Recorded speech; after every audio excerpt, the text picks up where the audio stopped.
Welcome to the Rider's Edge podcast, a platform to share conversations about the health and wellness of horse and rider.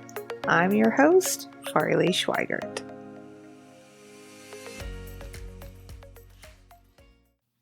Hey y'all, it's Farley with the Rider's Edge podcast, and today I'm going to talk about injuries to the lower leg of the horse. So in science speak, this is called the distal limb of the horse.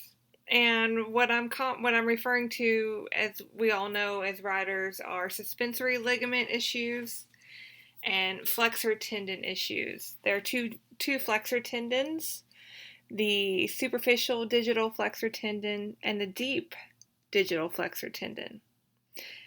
And all three of these structures run in the same area. So the area I'm talking about, all of these structures connect in around and behind the knee in the front leg, and they come down the posterior aspect or the back of the leg, and they attach down past the fetlock into the bones there in the lower leg. Same thing in the hind leg, a couple different differences, but essentially the same area behind the hock all the way down through the fetlock. Now, these three structures, again, they're all in the same area, and they all work together for the same cause. These are the structures that keep your horse from overextending their fetlock joint. So if you've ever, I think I've seen it in maybe some sport boot commercials a couple years ago, where you see a horse's leg planted as they're pushing off, and you can see how much extension happens at the fetlock joint. I've seen it in videos, particularly barrel runs that I've slowed down for clients as we've been looking at other things that happen in that run. The other place it's very easy to see the amount of force that goes through the fetlock joint is in jumping horses, particularly when they land after a jump. You see the amount of extension that happens at the fetlock joint. Now let's get some basic anatomy rules straight. Ligaments connect bone to bone, and tendons connect muscle to bone. So what makes the horse the efficient animal that he is that in his limbs he has very long tendons. Most of the musculature stops above the knee and above the hock, and you have very long tendons that run down and work through the fetlock and the hoof.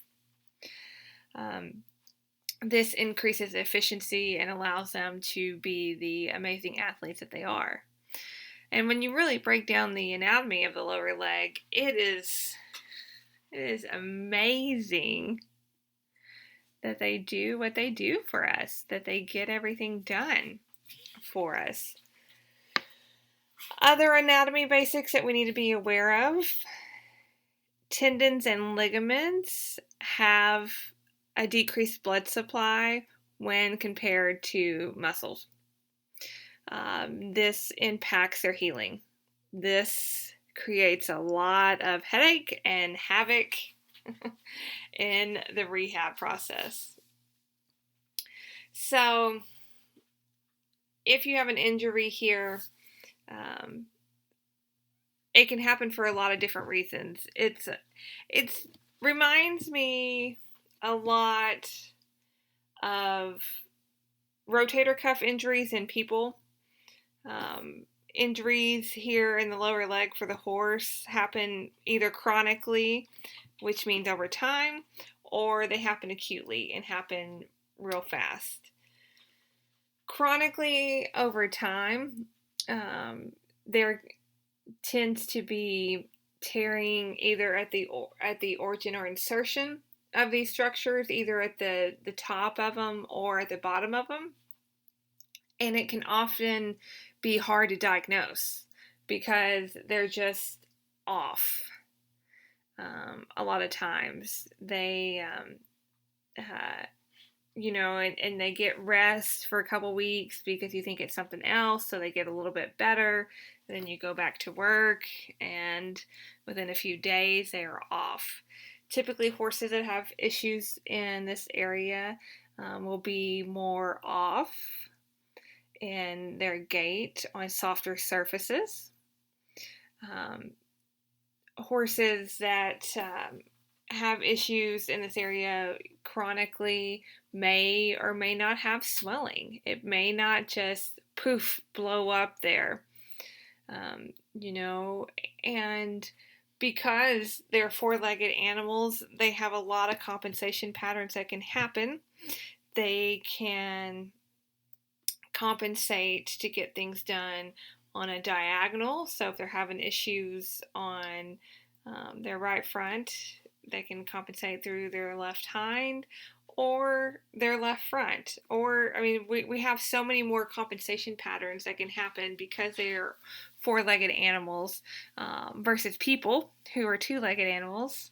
The other complication we have, as always, is that they can't use words with us. They talk to us all the time if we listen, but they can't use words. So diagnosing can be tricky. After your veterinarian does a lameness exam and does some other special tests through there, the way to confirm this and kind of understand whether we're dealing with an acute or chronic situation, which you guys will know in the history if it's an acute situation, like it just just happened, then we know what to do and we can go through the stages of healing. If it's a chronic thing that we've been going to the vet back and forth for a couple months and treating this, treating that, it can be so much harder to diagnose because the areas where the issue is within those structures can vary. Also, the degree of damage, and that kind of gets into as well the toughness of your horse. How much heart do they have? How much pain are they willing to play with? So using an ultrasound, a diagnostic ultrasound, to figure out exactly where the lesion is, how big the lesion is, how much will determine a lot of things. Will determine rehab, will determine how much time off, other structures, other things that we need to do to help it. Ultrasound is a great diagnostic tool for soft tissue. We commonly think about ultrasound when we're preg checking mares or when women are pregnant, but we use diagnostic ultrasound on tendons and ligaments and even muscles. So it's a great soft tissue diagnostic tool. One layperson's guide to understanding what you were seeing. The more artifact, the more white color on there when you're looking at specific tissue, the more tissue being reflected back. So if you see a bunch of white, in particular in what we're talking about today, if you see a bunch of white and then you see a black hole and then a bunch of white or gray again, then that's where you can recognize where the lesion's at. And again, your vet's going to walk you through all of this. But I do believe that knowledge is power, and particularly learning more about different conditions when you're not in the middle of them, I think is super helpful. Because when you're in the middle of them, emotions are high. You're looking at a long rehab to possibly a career-ending injury, depending upon the severity and a lot of other different factors but there's a lot of emotion tied to it. So I think it's helpful to learn things when we're more in our thinking side of our brain instead of our reacting side of our brain. So diagnostic ultrasound will help with that. Additionally, the rehab really doesn't change very much whether you are talking about a suspensory ligament issue or a digital flexor tendon issue.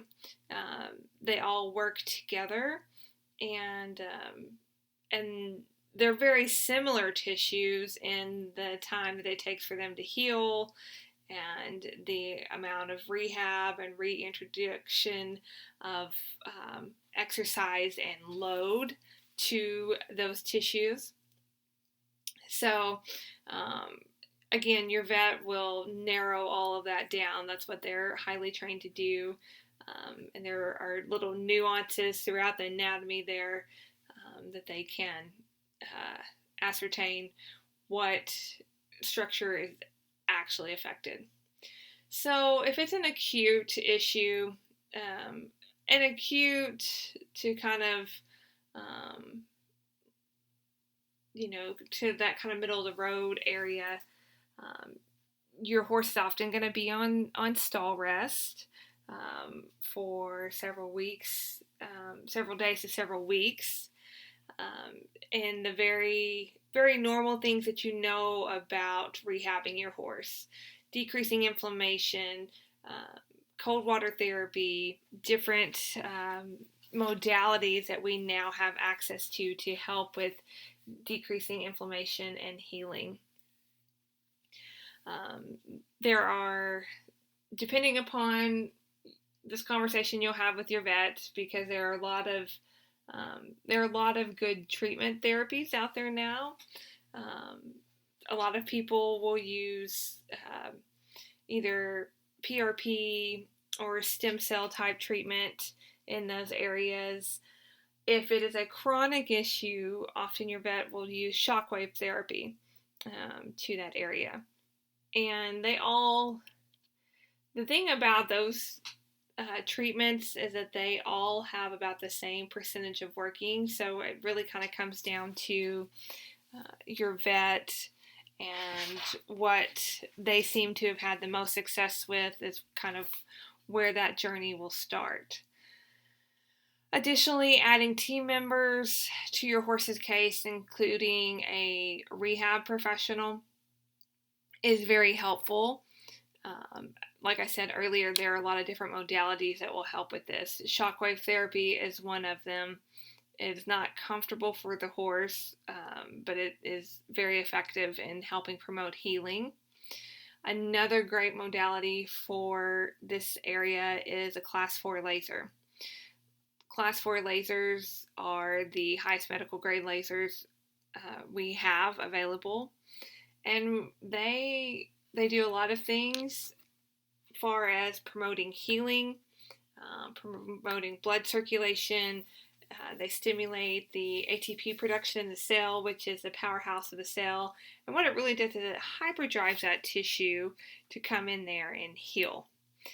The other great thing about Class 4 lasers is that they have a very long, their effects have a very long shelf life.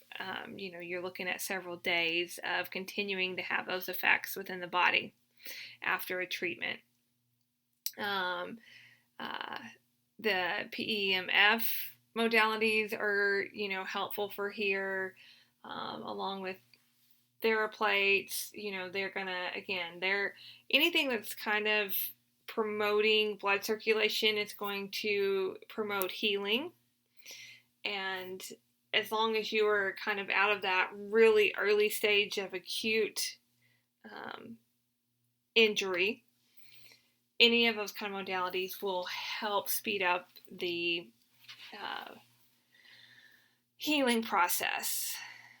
The one downfall I see in equine rehab right now is that we have access to a lot of modalities. A lot of great technology has come out, and it's continuing to be more accessible to people, both financially and just in broad availability.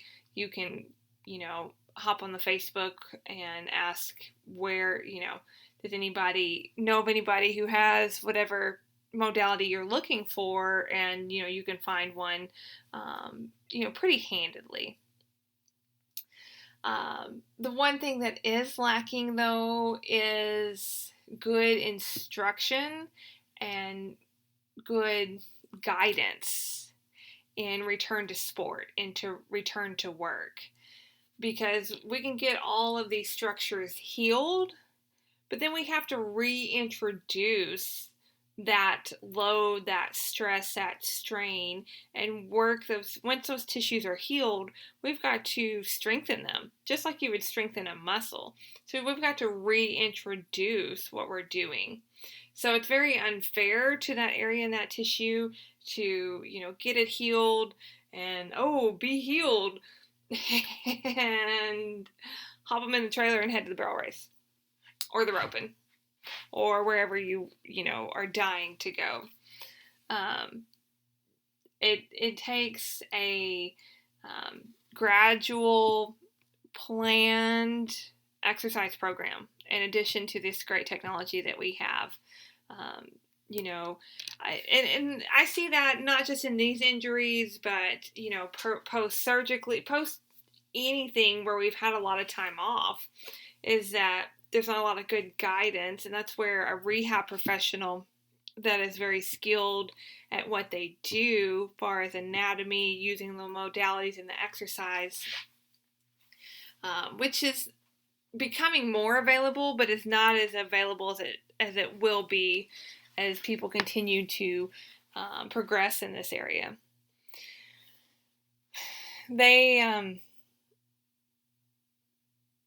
It's not enough to have just somebody with a good machine to get you through there. You need to have this communication and this coaching of returning and horse owners, if you've been around enough, you're good at managing the stall rest, and you're good at hand walking.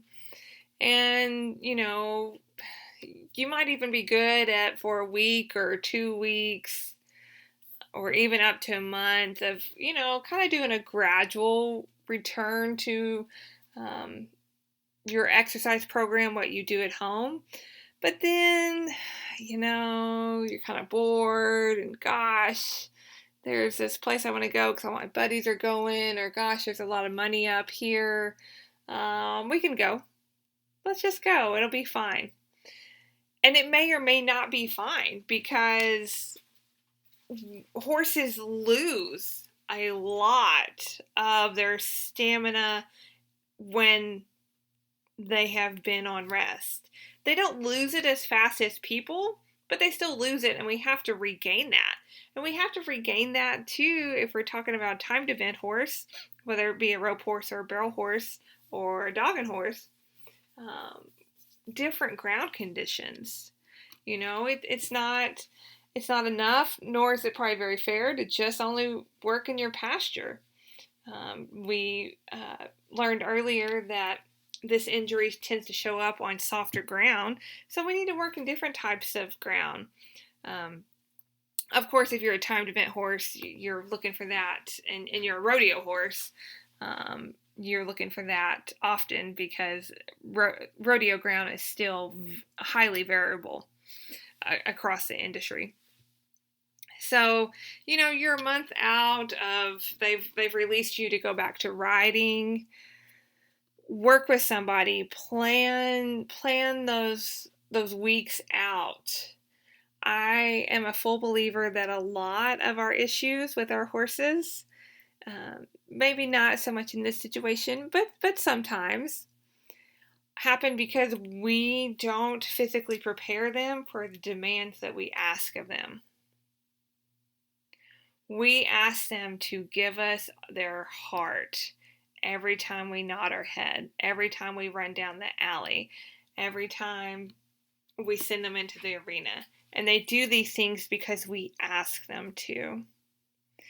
So we need to physically prepare them to do what we ask. Horses are still going to break down.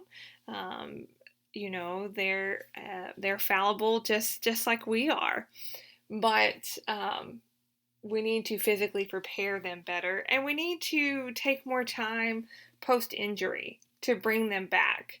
If we're talking about maybe a barrel horse situation, as you're taking them further along, you're getting some wind back in them. Maybe you've gone to several friends' houses and worked them out there on different conditions. And maybe you go exhibition for a while, even on a open horse, even on a rodeo horse, a seasoned horse, and you don't send them in full tilt. You send them at a quarter tilt and half, and and it's a time too to kind of get their brains put back together, and make sure they're focusing on you and what you're asking and listening to you, and then kind of step through the process. So it can be a good thing for everybody. There's always light in the middle of darkness, to where you can work with them mentally, and then as you progress back to full tilt, you guys are that much stronger as a team. So there's a lot to be said for return to sport workout programs. And don't forget too, in this layoff, this may be your only horse. If you are in this period of where you are off and rehabbing anywhere from 3 months to a year, depending upon what's going on and the severity of things, don't forget about yourself. Don't forget about having a return to sport workout for yourself, because the stronger and more fit and agile of a rider you are, the better your horse's health is going to be. So it all works together, and gosh, there are so many factors to all of it. It is never one thing. Ever.